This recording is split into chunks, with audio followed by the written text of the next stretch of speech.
On va parler maintenant des idées reçues un peu. Le crack, est-ce que ça fait mal, etc. Si tu veux bien commencer par ça, parce que je pense que dans l'esprit du grand public, chiropracteur égale le gars qui fait craquer dans tous les sens. Absolument. Et les gens ont peur de la chiro.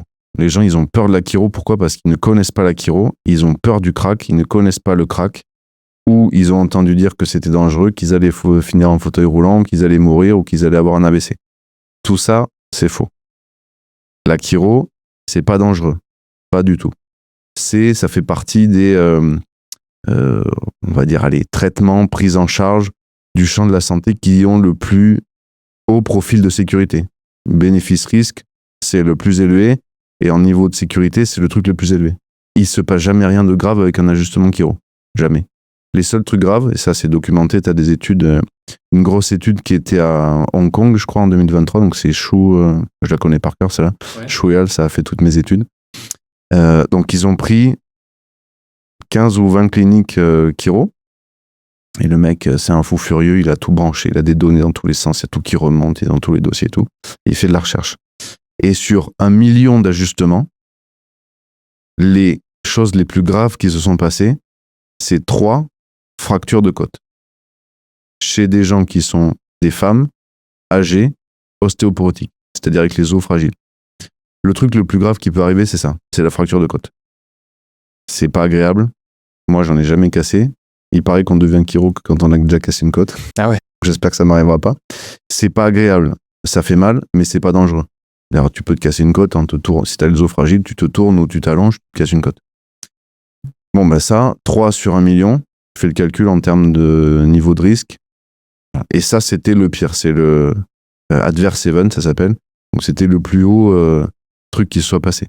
Après, ce qui peut arriver, c'est courbature, fatigue, légère augmentation des symptômes. Mettons, tu viens avec des douleurs cervicales. Pendant 2-3 jours, tu peux être courbatureux au niveau des cervicales, fatigué, un peu mâché. Je veux dire, comme après une bonne séance de sport, c'est le corps qui travaille. Si c'est ça, c'est bon signe.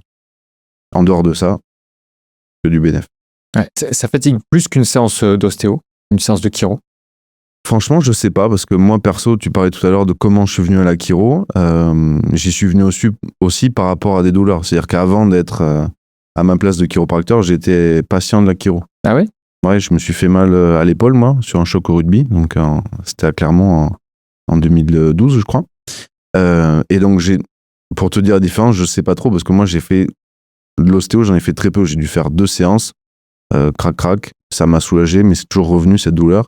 J'avais fait un peu de kiné, de renfort musculaire, je faisais beaucoup de muscu, j'avais fait des aiguilles et tout, pas trop d'effet, il n'y a que la chiro qui m'a aidé. Donc, te dire si on est plus fatigué après une séance d'ostéo qu'après une séance de chiro, honnêtement, j'en sais rien du tout. Ouais. Je suppose que ça fatigue pareil, parce qu'en fait, c'est comme après n'importe quelle séance de sport.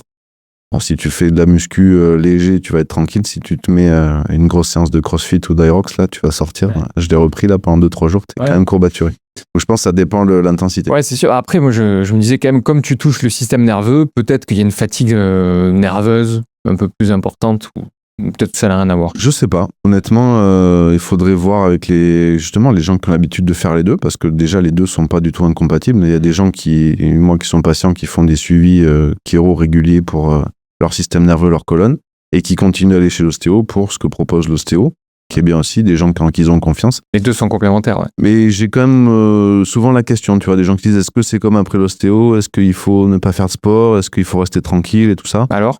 Est-ce qu'il faut rester tranquille après une séance on y vient si tu veux, mais je pense que les gens, ils ont quand même un ressenti différent à confirmer. Du point de vue du chiro, moi, le seul conseil que je donne, c'est après le premier ajustement, parce qu'on ne sait pas comment le corps va réagir. Il y a des gens, on fait presque rien du tout, ils sortent en rigolant. D'autres, on fait presque rien du tout, ils sortent en pleurant pendant 3 jours, ils sont au tapis, c'est pas possible. Le seul conseil que je donne, c'est après la première séance de chiro, après le premier ajustement, restez tranquille la journée. Allez pas me faire 3 heures de jardin, surtout là par ces températures. Et après, faites votre vie normalement. Une fois qu'on sait comment le corps réagit, c'est bon. Alors tu as des grands sportifs de haut niveau qui ont des chiros dans leur staff, qui se font ajuster sur le field. T'as Djokovic, il a un chiro attitré. T'as des photos de lui où il se fait ajuster en plein Roland Garros entre 2 sets là. Donc, c'est pas contre-indiqué de continuer son sport après ça, au contraire. T'as les mecs qui se font sur le PGA Tour, là, ajuster en side à côté du trou numéro 9, là, pour après faire le putter bien droit. Donc, c'est pas du tout incompatible. Juste la première fois, quand on sait pas comment le corps réagit, comme chacun est différent, il faut voir. C'est quoi qui craque exactement? C'est un os, c'est une articulation Le crack, c'est pas dangereux. Aussi, le crack et l'ajustement chiro, ça fait pas mal. C'est pas fort. C'est un geste rapide. Si je touche ta main, là, si on fait le truc, c'est pas plus fort que ça, là. Ouais. C'est juste rapide. Donc, c'est pas fort. Les gens ont peur de ça aussi. Ils se disent, il va m'arracher la tête, c'est pas possible, je vais avoir trop. J'ai déjà mal, il va me faire encore plus mal. C'est la pression que tu mets là? La ouais, pression que tu mets justement, là, tu vois, c'est ça. Tu te mets.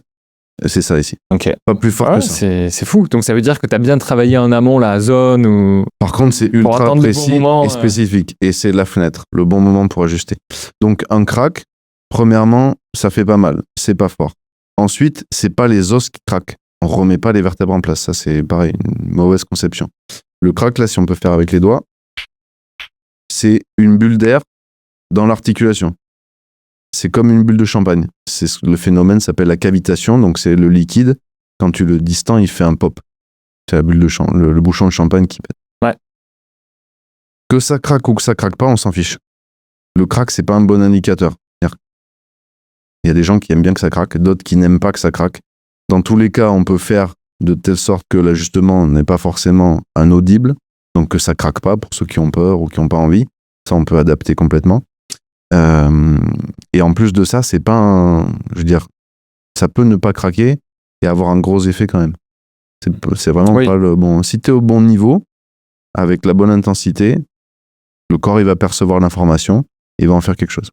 Et ça peut craquer et ne pas avoir d'effet du tout aussi, j'imagine. Ou pas.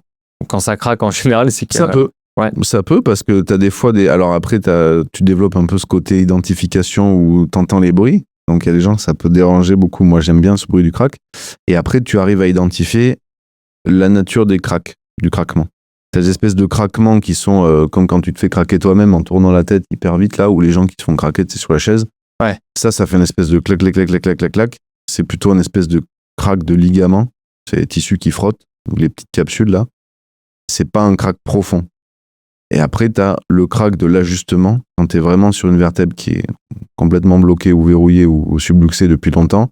Ça fait un espèce de crunch un peu profond. Ouais. Et c'est pas du tout les mêmes... c'est pas le même son. Non. En fait, tu sais, en fonction du son, si t'as fait un crack un peu spectacle, là, les doigts, là, je me suis pas ajusté les doigts, j'ai fait craquer les doigts. Et l'ajustement est quand même beaucoup plus profond et en fonction du niveau de crack, tu sais si t'as bien travaillé. Donc tu remets en place les vertèbres Non. Voilà. On remet pas en place les vertèbres. Pardon, c'est pas les os qui craquent. C'est l'articulation qui fait une bulle. Donc la vertèbre est pas déplacée. Tout au plus, elle est compressée, bloquée. Comment dire ? Pas dans sa meilleure forme. Mais les vertèbres, si ta vertèbre est déplacée, c'est que tu as eu un accident de voiture et que ça va se voir sur une radio et qu'elle sera 1 centimètre à gauche. Et là, ça sera pas bon signe. Là, il faut aller aux urgences à Purpan. Pas aller chez le chiropracteur. Ou pas tout de suite, tiens après. Donc ça fait pas du tout bouger la vertèbre, même s'il y a une espèce de bulle, une bulle d'air, comme tu dis. Alors, ce qui se passe, là on rentre un peu plus dans le détail, un peu plus philo. Ouais, philo, parce que c'est la conception du truc, c'est-à-dire que je sais pas s'il existe des... tu as tout ce côté IRM fonctionnel, pas IRM fonctionnel, mais IRM en live où ils font des vidéos pendant qu'ils font des radios. Donc je sais pas s'il existe des vidéos d'IRM ou des vidéos de scanner, donc de radio, de quelqu'un qui est en train d'ajuster. Donc, où tu vois un déplacement. Ça, j'en sais rien. Peut-être ça existe, faudrait regarder. Ce qui se passe d'un point de vue philo, c'est que toi, le chiropracteur n'est qu'une main. Il donne l'impulsion. C'est le corps qui fait le geste après. C'est le corps qui fait l'ajustement. C'est-à-dire que toi, tu vas donner l'impulsion sur une vertèbre qui est subluxée, qui a besoin d'être ajustée. Et c'est le corps après, avec tout le système de muscles qu'il a autour des vertèbres qui va tirer, éventuellement faire bouger. En fait, le corps, il s'ajuste en permanence lui-même tout seul. Il est toujours en compensation, surcompensation. Le corps, il s'adapte. Il est fait pour s'adapter, pour survivre, pour encaisser les informations. Pareil, tu disais, est-ce qu'il y a des fois un ajustement qui n'a aucun effet ? Impossible. Peut-être tu ne le vois pas. Ça n'a pas tout de suite un effet sur ta symptomatologie, mais le corps est fait pour survivre. Donc, si tu donnes une information, ton cerveau et ton système nerveux est constitué pour la percevoir et en faire quelque chose. C'est de la survie. C'est-à-dire que si tu as une information qui t'arrive et ton système nerveux la perçoit pas et n'en fait rien, potentiellement dans la chaîne d'évolution, ça peut signifier la mort. Ça peut signifier pas sentir un danger. Tu sais, quand tu es dans les lacs, là, que tu te baignes au lac et que tu sens un truc qui te frôle, là. Ouais. Ben ça active un réseau particulier de ton système nerveux avec ce toucher lent et rapide, là, et ça active certaines zones de ton cerveau. Tu te dis, ça, c'est un truc qui m'a frôlé, pas bon. Ça, c'est ta survie. Donc, l'information que tu reçois, tu es toujours obligé d'en faire quelque chose. Après, est-ce que ça a tout de suite un effet sur ta douleur, tes symptômes, ta mobilité? Non, mais il y a toujours un effet. Pas d'ajustement gratuit, disait Jean-Paul Pianta. Un chiropracteur français qui est un grand monsieur de la profession. Ouais. Qui était un très très bon orateur et qui a beaucoup écrit sur la profession, écrit la philo, fait des discours, des conférences, tout ça. Il disait, il n'y a pas d'ajustement gratuit. Et au niveau des jambes, on entend souvent ouais, j'ai une jambe plus courte que l'autre. Est-ce que c'est vraiment juste de dire ça ou c'est encore une fois peut-être le corps qui l'interprète ou le cerveau? Ça, tu vois, j'ai eu... Alors déjà, c'est sûr et certain que c'est le corps qui s'adapte et qui compense et que le cerveau interprète ça. Ça, c'est une autre grande croyance ou une autre interprétation de tel m'a dit que j'avais les jambes courtes, donc j'ai ma jambe qui est plus courte, c'est foutu, à vie, je vais être comme ça, tordu, c'est normal, j'ai mal au dos, j'ai une jambe courte. Alors ça, on l'entend. Grosse erreur. Et ouais, parce que moi aussi, on me dit, mon ostéo me dit à chaque fois, oui, c'est vrai, vous avez le bassin décalé parce que vous avez une jambe plus courte que l'autre. Alors j'ai fini par le croire. Ça, après, c'est du jargon technique. C'est pas forcément une réalité scientifique, mécanique, ou c'est peut-être le concept du praticien. Ça lui aide à faire tout son travail. Mais par contre, les gens, souvent, entendent aussi ce concept-là qui est un peu vulgarisé pour un aspect éducatif. Et après, ils se l'intègrent et ils se disent, bon ben voilà, j'ai la jambe courte, c'est foutu. De toute façon, toute ma vie, j'aurai une jambe plus courte que l'autre. Les gens qui ont les jambes courtes, anatomiquement, ça existe, c'est très rare. Vraiment, c'est rarissime. Alors, ça peut arriver déjà d'un point de vue développemental, donc c'est-à-dire une dysplasie, c'est-à-dire que tu as un os qui a poussé moins bien que l'autre. Tu vas avoir vraiment une différence, souvent nette. Ou des gens qui ont eu, ça m'est arrivé aussi ça, des gens qui ont eu un monsieur qui avait un accident à l'armée, qui était tombé le pied dans un trou, une grosse fracture du fémur. Du coup, ça avait tourné, il lui avait ressoudé l'os, ça s'était ressoudé plus court, il avait vraiment la jambe, je sais plus, 3 ou 4 ou 5 cm plus court. Ça arrive. Et c'est rarissime. La majorité du temps, c'est des compensations. C'est-à-dire que c'est pas la jambe qui est plus courte, c'est le bassin ou les chaînes musculaires qui tirent plus d'un côté que de l'autre.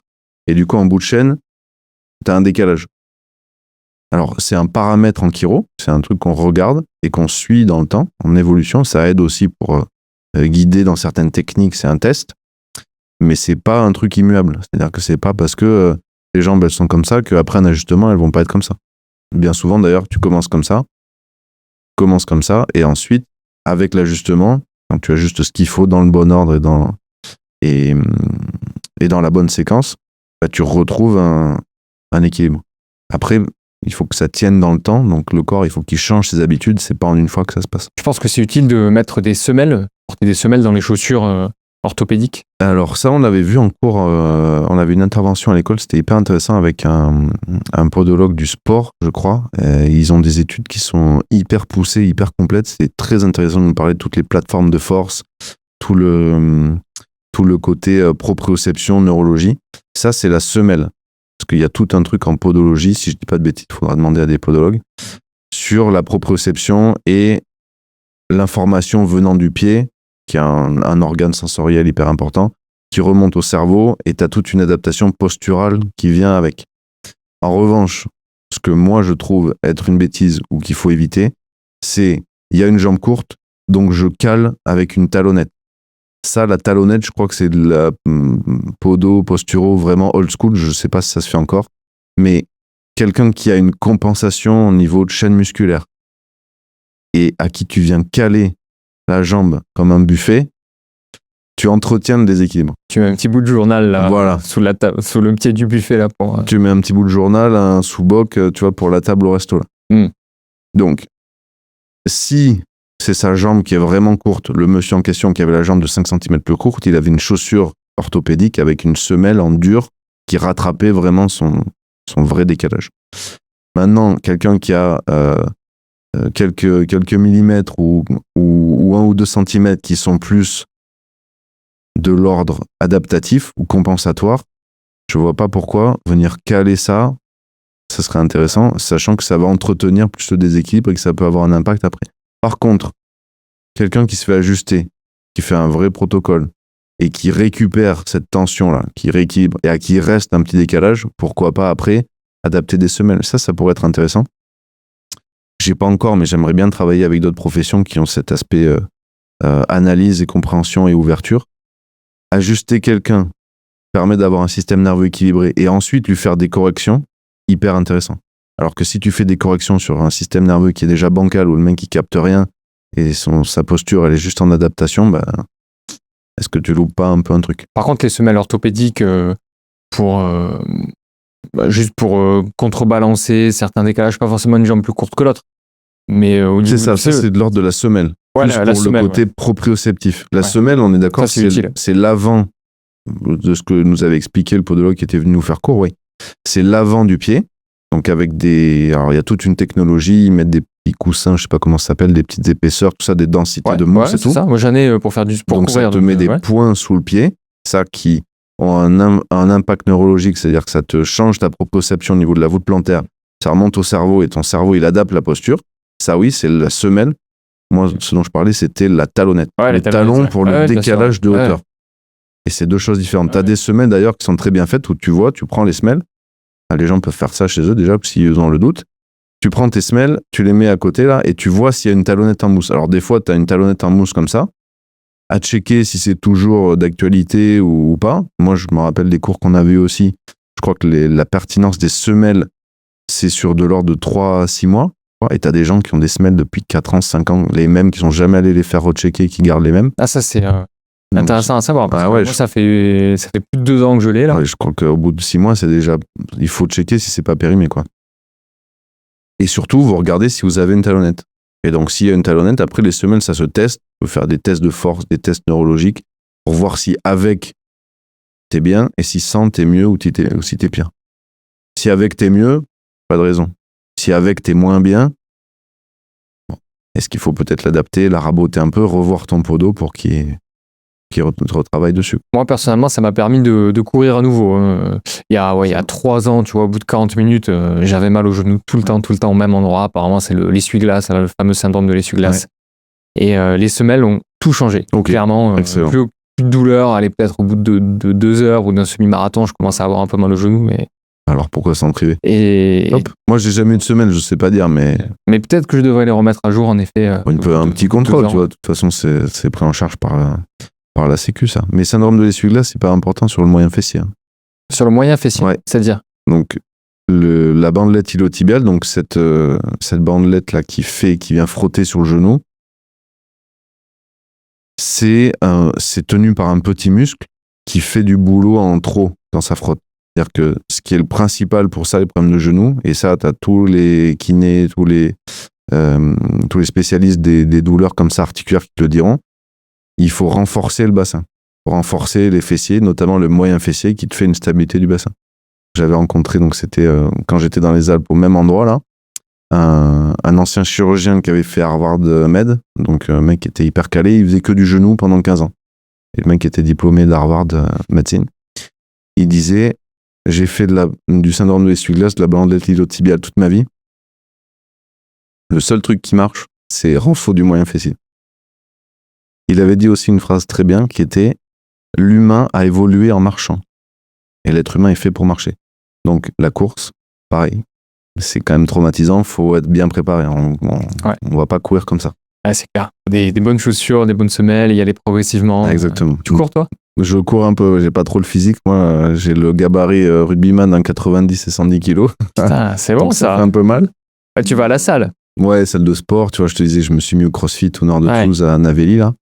Et j'aime bien courir. J'aime bien Aerox aussi. Ouais, tu cours un peu pour l'Aerox. Vélo, j'avais fait du triathlon. Ouais. Faudrait que je perde encore un peu de poids pour m'alléger. Pour courir, ça sera pas mal. Bah ouais, 90 kilos à 1m90, ça pas mal, c'est le top. 95. 95 grammes. Ouais, je pense que je rentre pas dans la combi après. Mais non, mais pour la course, c'est ingrat, mais c'est une prépa. Tu vois, on parlait tout à l'heure des rythmes, des protocoles de soins. Une prépa marathon, c'est 12 semaines.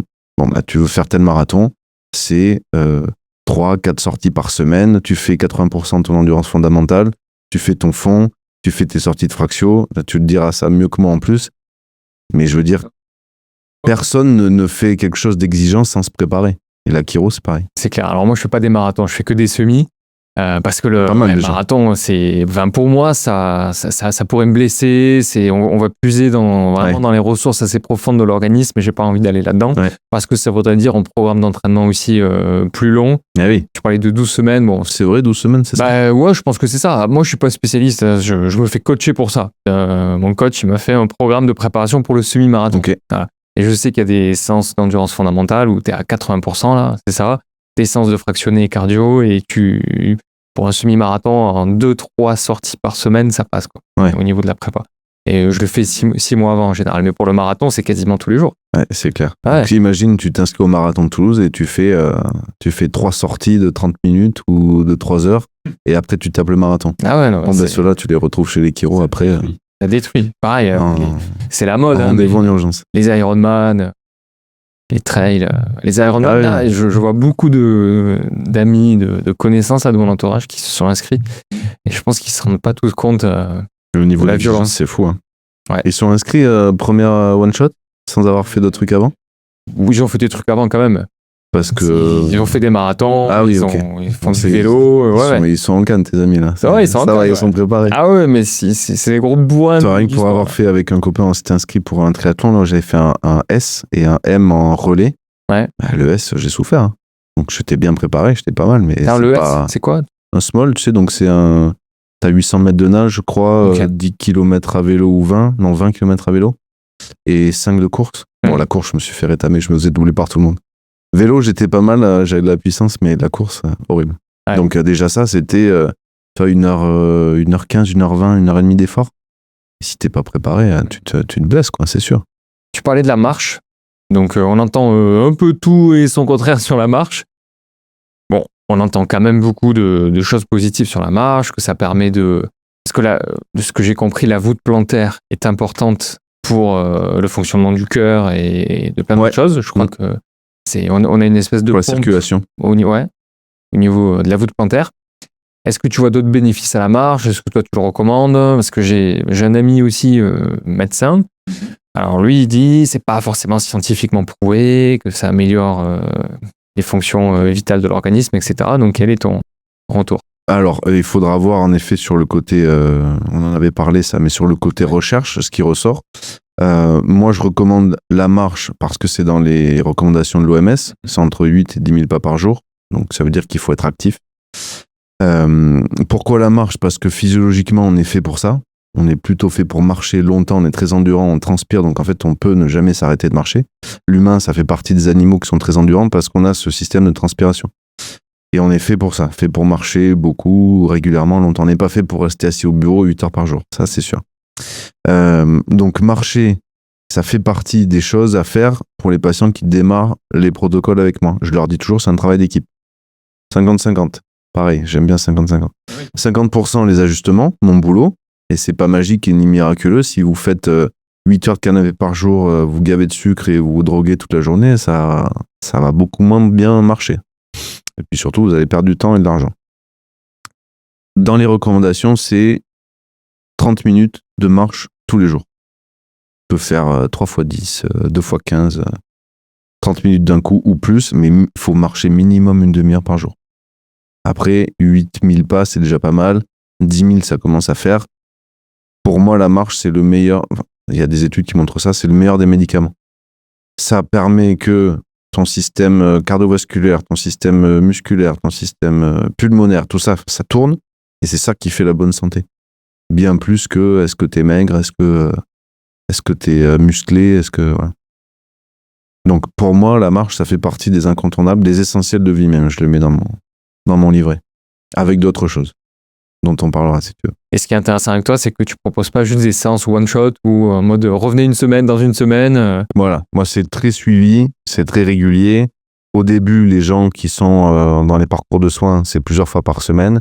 Les gens qui sont très malades, ça peut être tous les jours. Si tu es vraiment au bout de ta vie, tu peux te faire ajuster 2-3 fois par jour si tu veux.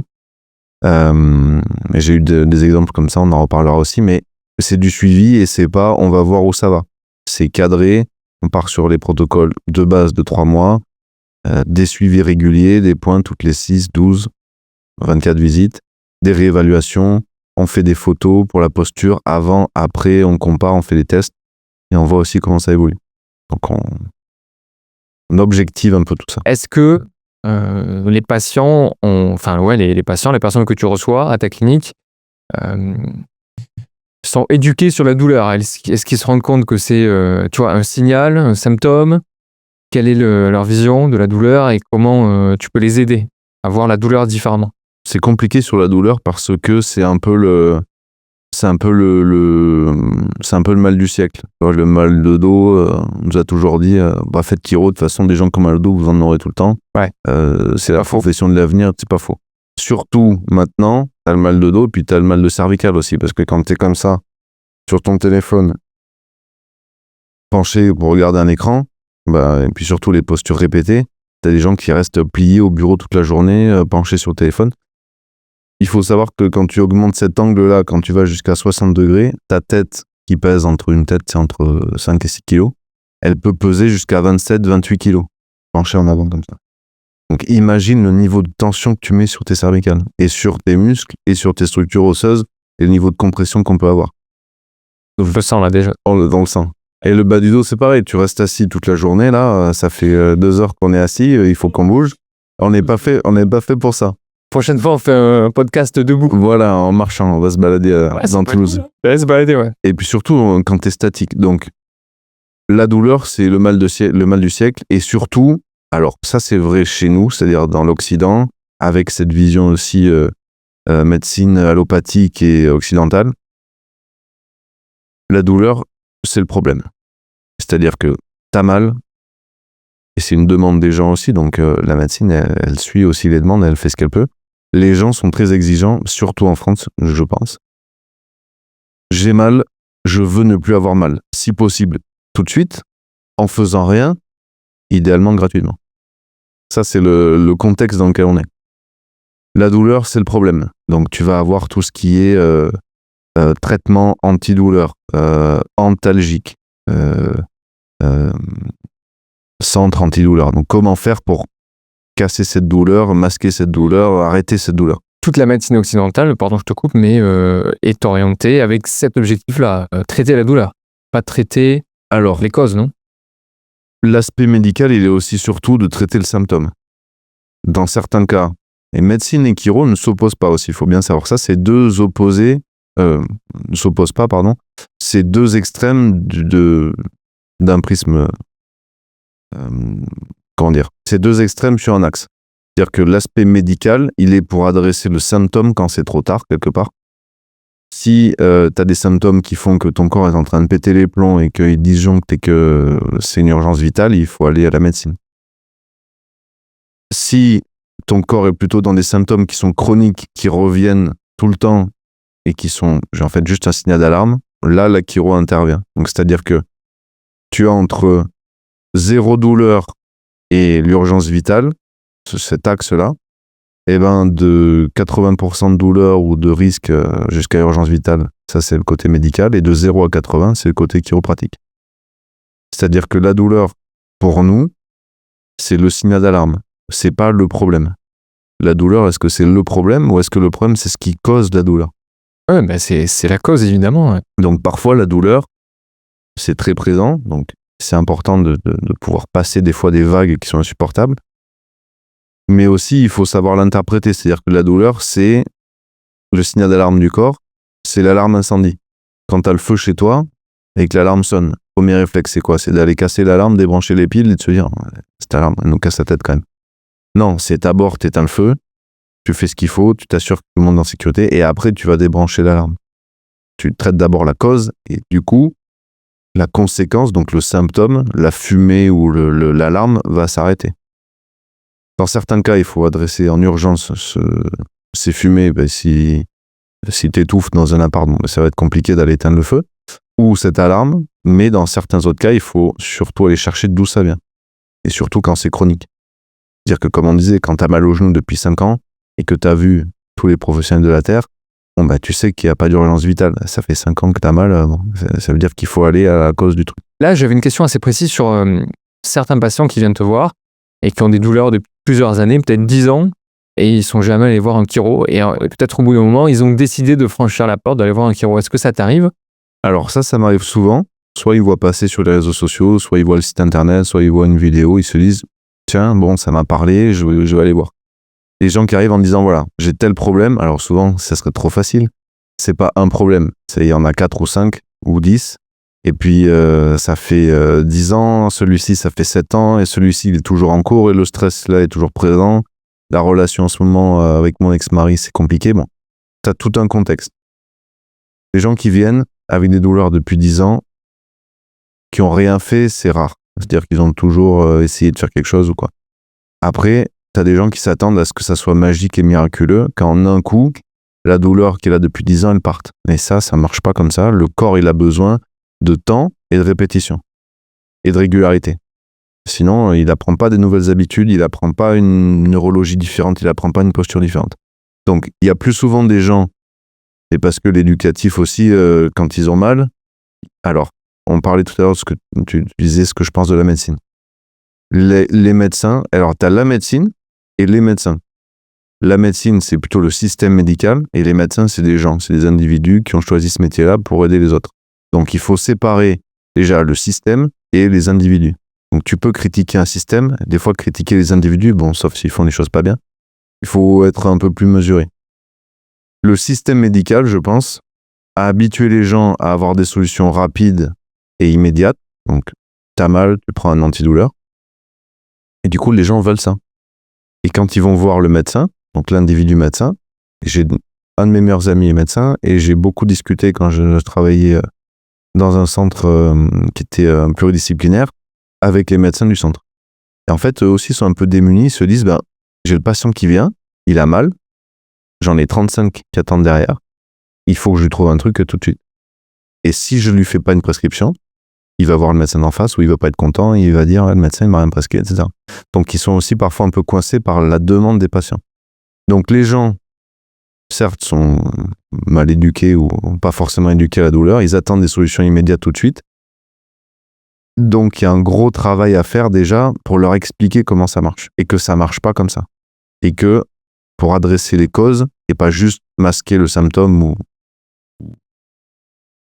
ou la douleur temporairement, il faut aller beaucoup plus profond pour ne pas que ça revienne. Mais moi, c'est ça que je fais. Donc il faut les éduquer. L'éducation, c'est hyper important, c'est primordial, et les éduquer à qu'est-ce que c'est la douleur, comment ça marche, c'est quoi les circuits de la douleur, est-ce que la douleur c'est bien ou c'est pas bien. La douleur, c'est notre meilleur ami. Si tu mets la main sur la plaque brûlante là, et que tu sens pas la douleur, là tu vas te brûler. Le problème, c'est quand tu ne sens pas la douleur. Quand tu sens la douleur, c'est le fonctionnement normal du corps. La douleur, c'est physiologique. C'est-à-dire que la douleur, ce n'est pas une maladie à traiter. C'est pas un truc à éradiquer. Tu ne peux pas traiter la douleur. C'est comme si tu disais, il faut traiter le soleil ou le vent. Ça fait partie de la nature. Si tu fonctionnes bien, tu vas sentir de la douleur. Si tu coinces ton doigt dans la porte et que tu mets ta main sur le feu, tu dois sentir de la douleur. Maintenant, si tu sens de la douleur tout le temps alors que tu n'as pas la main sur le feu, là, ça veut dire qu'il y a autre chose. Mais la douleur en soi n'est pas le problème. Ce qui est le problème, c'est ce qui cause la douleur. Qu'est-ce qui t'énerve? Ah, tu m'as chauffé. Ah, je t'ai chauffé. Allez, c'est parti. Non, mais par exemple, dans le système de santé en France ou dans d'autres professions, les gens n'ont pas l'habitude de payer pour leurs soins. Premier principe de base marketing, ce qui est gratuit n'a pas de valeur. Donc, pour les gens, je pense que c'est surtout vrai ici en France parce que le système est fait comme ça, ils arrivent, ils payent pas, ils ont des soins par des médecins qui ont fait 15 années de diplôme et va savoir combien d'heures de stage et d'années de stress et tout ça, qui sont souvent mal payés pour ça d'ailleurs. Ils ont des soins de top niveau, gratuits, donc pour eux, le soin n'a aucune valeur. Et c'est dû, si tu veux, ils arrivent, et on leur doit les soins, gratuitement. Donc ils n'ont pas la perception de la valeur du soin. Donc ça déjà, premier aspect négatif, induit par ce système-là, où les gens ne voient jamais le prix facial de quelque chose. Je dis pas qu'il faut qu'ils payent, mais quand tu reçois une facture avec 3 jours d'hospitalisation, je dis une bêtise, il faudrait vérifier aussi, mais 2500 € la journée, un passage aux urgences et ça, je dis ça parce que ma compagne est sage-femme, mais elle travaille aux urgences publiques. Donc quand tu as un passage aux urgences, et si jamais tu reçois la facture, bon bah tu vas y rester une nuit, intervention, machin, 4500 €. Prise en charge sécurité sociale 100%, reste à payer 0. Tu te dis, bon ok, ça va aller 4500 balles. Alors que si tu arrives avec ta carte vitale, tu bipes et tu repars sans rien, ça valait 0. Donc ça valait rien. Donc c'est plutôt sur ça que moi je suis un peu, pas remonté, mais c'est vraiment systémique. C'est-à-dire que j'essaye d'éduquer les gens pour que ça ne soit pas autant présent. Le côté médico-économique maintenant, alors c'est très vrai au niveau mondial parce que ce cas-là est franco-français. Il n'y a vraiment qu'en France que ça se passe comme ça. Peut-être dans certains autres pays, mais c'est quand même, je pense, très, très local, très en rapport avec chez nous. Ailleurs dans le monde, tout le monde paye pour sa santé. Et tout le monde paye cher. Donc, quand tu es en France, tu arrives, tu dis, ok, les chiro, oui, c'est cher. Les soins chiro, c'est cher. C'est pas remboursé. Et la Sécu, elle paye pas. Il faut investir, et il faut mettre du temps, et il faut venir, et il faut payer. Ben, ça, il y a beaucoup de gens déjà, ça freine. Partout dans le monde, c'est ça pour la chiro, c'est ça pour le médecin, c'est ça pour la pharmacie. Tu vas chez le médecin, c'est une consultation spécialisée. Je dis une bêtise, j'avais regardé UK, c'était genre 90 ou jusqu'à 150 pounds, donc mettons 150 €, 200 €. Tu payes ta consultation. Tu reçois une liste de médicaments. Tu vas à la pharmacie, tu prends les médicaments et tu payes les médicaments. J'ai travaillé aussi pour des pharmacies en livraison. Les pharmacies en France, elles sont abreuvées de médicaments 3 fois par jour, 4 fois par jour, la nuit, le matin. Il y a toujours des médicaments tout le temps dispo et les gens, ils arrivent et des fois, tu les vois repartir avec des sacs cabas de courses remplis de médocs. Donc les gens en France consomment énormément de médicaments. On est, je crois, un des 3 pays dans le monde à consommer autant de médicaments. C'est les États-Unis, France et Australie, je crois, de mémoire. Donc les gens sont habitués à ça et à pas payer. Dans les autres pays, tu arrives, tu reçois la note du praticien, la note du médecin généraliste, la note des médicaments et la note de l'infirmière qui vient te les administrer, etc. Donc tu payes pour tout. Tu as des études qui montrent que les soins chiro, ça permet d'avoir un énorme bénéfice sur le coût de la santé. Notamment sur ça, parce qu'en fait, quand tu compares ce que ça coûte, il faudrait comparer ce que ça coûte aussi pour la Sécu, parce que y a bien quelqu'un qui paye en France. Le coût du système de santé pour la Sécu versus le coût quand tu vas chez le chiropracteur. Déjà, en termes de nombre de consultations, donc il y a des études qui ont été faites là-dessus sur un groupe qui s'appelle Chiro Up, des études médico-économiques. Quand tu consultes un chiropracteur, tu consultes en moyenne 1,5 praticiens. C'est-à-dire qu'après le chiro, tu fais la moyenne, tu vas peut-être voir un spécialiste ou 2 pour faire d'autres interventions, peut-être le kiné, le physio, le médecin pour rechecker. Quand tu consultes le médecin, tu vois 3,5 spécialistes ou praticiens en moyenne. Donc tu passes de 1,5 à 3,5. C'est-à-dire que quand tu vas voir le médecin, tu vas voir le médecin. Il t'envoie faire une radio, donc tu vas consulter le radiologue. Le radiologue fait un compte-rendu qui ne t'explique pas. Tu retournes voir le médecin. Le médecin fait son analyse. Peut-être il t'envoie faire une prise de sang. Donc tu vas dans le labo, tu fais ta prise de sang. Tu reconsultes le médecin. Déjà 5 consultations pour avoir le retour. Etc. Ça, tu multiplies par le nombre de pathos, tout ça. Quand tu vas voir le chiro, il regarde, c'est pas les mêmes champs de compétences, bien sûr. Il te regarde toi, il regarde ta posture, il regarde ton équilibre, il regarde ta colonne, il regarde tout ce qu'on regarde, ton système nerveux, il fait tous ces tests. Et en plus, il fait le traitement. Donc, tu le vois qu'à lui. Des fois, il te renvoie pour faire vers ton médecin, investiguer certains trucs, faire ta rééducation, faire ta kiné. En France, de toute façon, on est incité à faire ça, mais on ne fait pas partie du système de santé.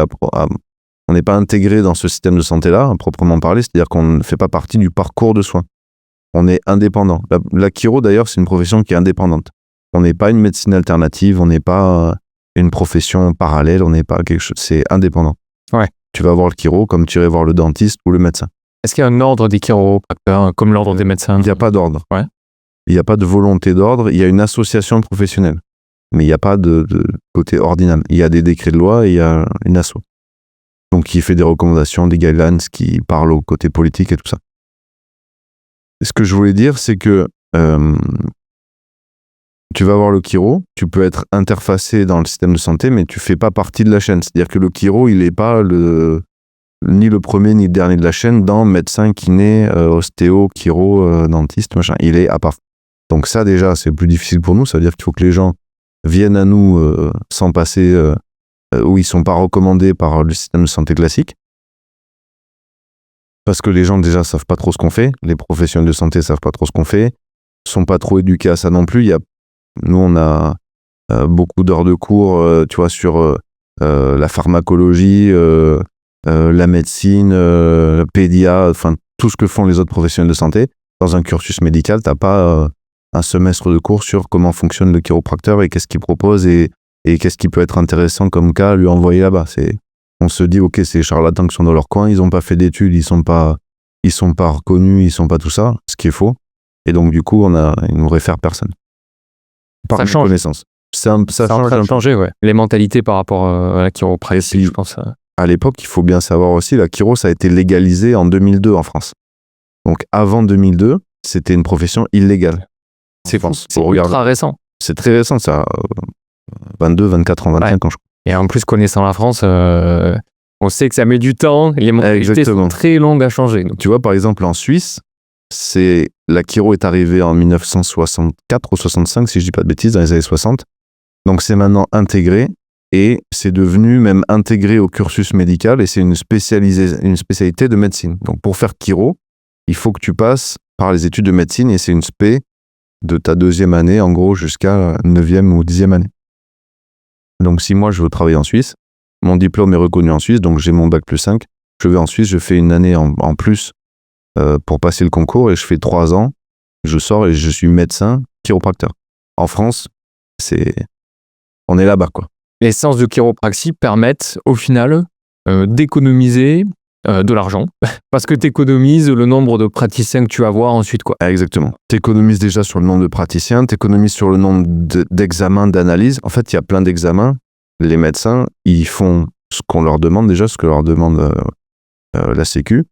Et c'est aussi bretelle ceinture, c'est-à-dire que tu as un truc, tu envoies faire les analyses parce que tu as une obligation de moyens et que si jamais tu passes à côté de quelque chose de grave, c'est toi qui es la première ligne et ça pèse aussi sur le corps médical, c'est qu'ils n'ont pas le droit à l'erreur. Donc, ils se sécurisent, ils font tous les tests, toutes les batteries.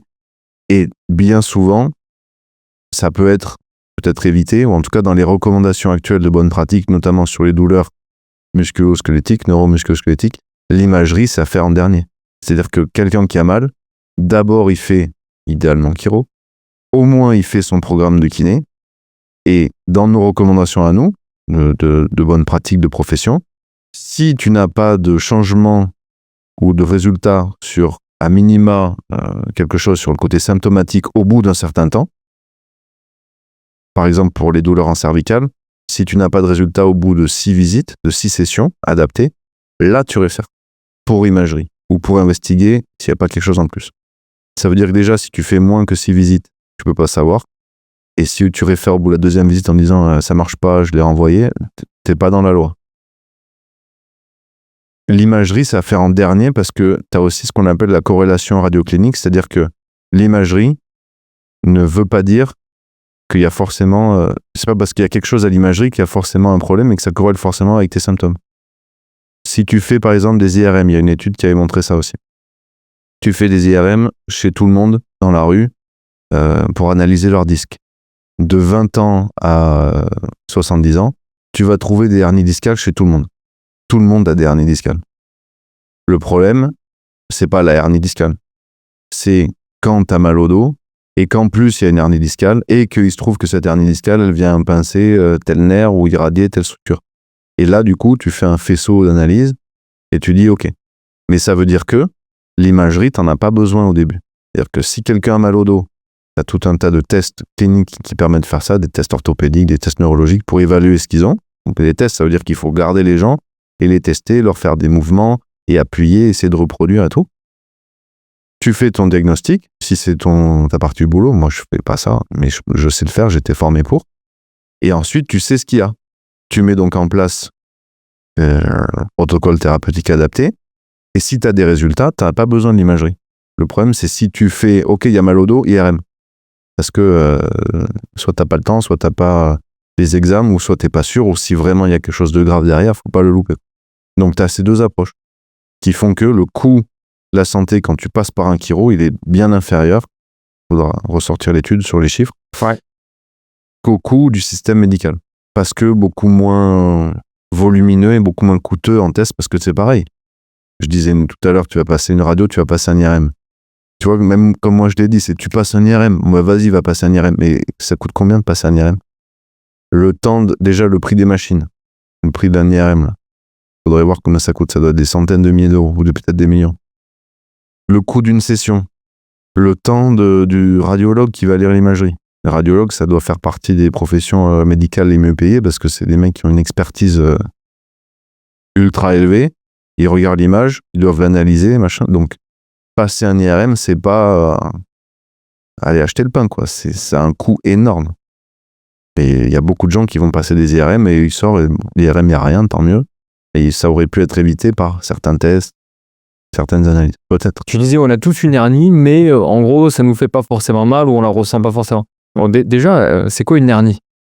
Hernie discale, c'est quand c'est une pathologie du disque. Donc, c'est ce qu'on voyait ici tout à l'heure. Donc, une hernie discale, c'est ton disque, en gros, c'est comme un gros amortisseur entre tes deux vertèbres. Donc, tu as une partie molle au milieu et une partie rigide autour. Donc, tu as le noyau pulpeux et l'anneau qui est plutôt rigide avec des fibres, donc on appelle ça. Hernie discale, déjà, c'est un terme spécifique. C'est un certain type de pathologie dans le disque. Donc, c'est le noyau qui se déchire, le noyau qui sort, les fibres qui sont déchirées, donc le noyau qui vient pousser, faire une bosse, donc une hernie, une bosse sur le disque. Après, tu as d'autres pathologies du disque. Tu as la hernie qui est contenue, la hernie qui sort complètement, qui vient pousser dans le canal. Tu as le simple lumbago, donc c'est une entorse du disque. Tu as tout un tas de... Je me replonge dans mes cours là, de mémoire. Ouais. Tu as tout un tas de choses. Hernie discale, c'est un peu le terme que tout le monde connaît. J'ai mal au dos, je dois avoir une hernie discale. Et puis là, si on te dit t'as mal au dos, tu fais une image et t'as une hernie, alors là, c'est comme la jambe courte. Ah ouais, bon. J'ai mal au dos depuis 10 ans. Ah ouais, mais j'ai une hernie. Et vous avez une hernie ou vous avez eu une hernie? Ah non, mais je sais pas, il y a 10 ans, j'ai fait une image, il y avait une hernie, L4, L5. Bon, ben, une hernie, ça se corrige, déjà. Ça se rentre, les hernies. Tu peux ajuster pour pousser le disque qui revienne en place. Ça se rééduque. Il y a des mouvements qui permettent de décompresser le disque et de faire rentrer le disque à sa place. Tu n'es pas obligé de couper, d'ouvrir et d'opérer la hernie, en tout cas pas tout le temps. Et puis surtout, le corps, il la guérit tout seul. C'est-à-dire qu'il y a des hernies qui se résorbent. Le corps, il est intelligent, il n'est pas bête. Il grignote la hernie, il mange le matériel qui dépasse, il élimine et après, tu n'as plus de hernie. Donc, c'est pas parce que tu avais une hernie il y a 10 ans sur une imagerie, mais quand même sur une imagerie, que 10 ans après, tu as toujours mal au dos, c'est la faute de cette fichue hernie. Ça, c'est pas vrai. C'est rare qu'il y ait des hernies qui restent 10 ans. Au bout d'un moment, ça se fibrose, ça se transforme en arthrose. Ça... La sciatique. La sciatique, c'est... Donc, la sciatique, c'est le pincement, c'est l'irradiation, c'est de la douleur qui descend tout le long du nerf sciatique. Donc, c'est un nerf qui part des lombaires, des basses lombaires, et qui descend dans la fesse, dans la jambe, derrière le genou, le long derrière le mollet, jusqu'aux orteils. Donc, tu as des gens qui ont... Donc, on dit, j'ai la sciatique, là. Ouais, mais j'ai ma sciatique. Donc, c'est des douleurs le long du nerf sciatique qui peuvent irradier. Donc, on appelle ça des lombalgies irradiantes ou des radiculopathies, donc des pathologies de la racine, qui vont faire de la douleur jusqu'au bout. Plus ça va loin, moins c'est bon signe. C'est-à-dire que quand tu as mal jusqu'aux orteils, du bas du dos jusqu'aux orteils, plus ça descend loin, moins c'est bon signe. Le but des soins chiro, il est aussi de réduire la douleur. Quand tu es dans ces parties d'urgence là, il y a certains chiros qui s'adressent, ils font que ça, d'ailleurs ils sont spécialisés là-dedans, ils sont bons.